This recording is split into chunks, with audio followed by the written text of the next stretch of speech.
the Garden of Shadows. In a city where emotions were often hidden behind screens and schedules, lived Filoni, a young artist who had lost her spark. Her once vibrant paintings had become monochromatic, matching the gray fog that seemed to follow her everywhere. One morning, while seeking solitude in an abandoned corner of the city park, Filoni discovered a peculiar iron gate covered in rust and ivy. With trembling fingers, she pushed it open to reveal a forgotten garden unlike any she'd seen before.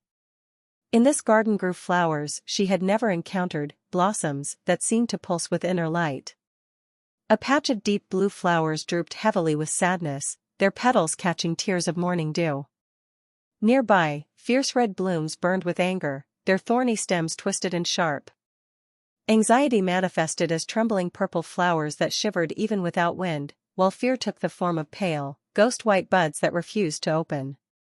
As Filoni explored further, she noticed something extraordinary. Wherever her shadow fell, the flowers responded. When she felt the weight of her depression, the blue flowers grew taller, their color deepening. When frustration coursed through her, the red blooms multiplied. "Why do you run from us?" whispered the garden. "We are parts of you, waiting to be transformed." Day after day, Filoni returned. She began to tend to each emotion flower with equal care, understanding that even the darkest blooms needed attention to thrive. She learned that the angry red flowers, when properly channeled, could fuel passionate crimson roses. The anxious purple blooms, once acknowledged, sometimes transformed into delicate lavender stems of courage. Most surprisingly, the flowers of fear, when finally touched with gentle acceptance, opened to reveal centers of pure gold, teaching her that facing her fears often led to unexpected treasure. As seasons passed, Filoni's garden evolved. The emotions didn't disappear, but they changed form.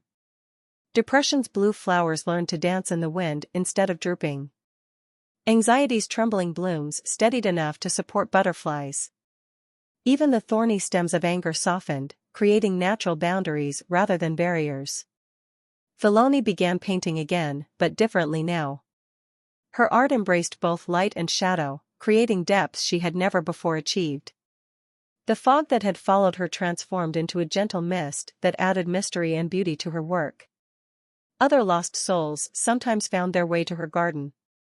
To them, Filoni would say, every emotion flowers differently, but all are worthy of growing in the light. Our shadows aren't meant to be buried, but to be planted, for in the garden of the heart, even the darkest feelings can bloom into understanding. And so, the Garden of Shadows became a place of healing, where darkness and light danced together, teaching all who entered that every emotion, when tended with compassion, could transform from a weed of suffering into a flower of wisdom.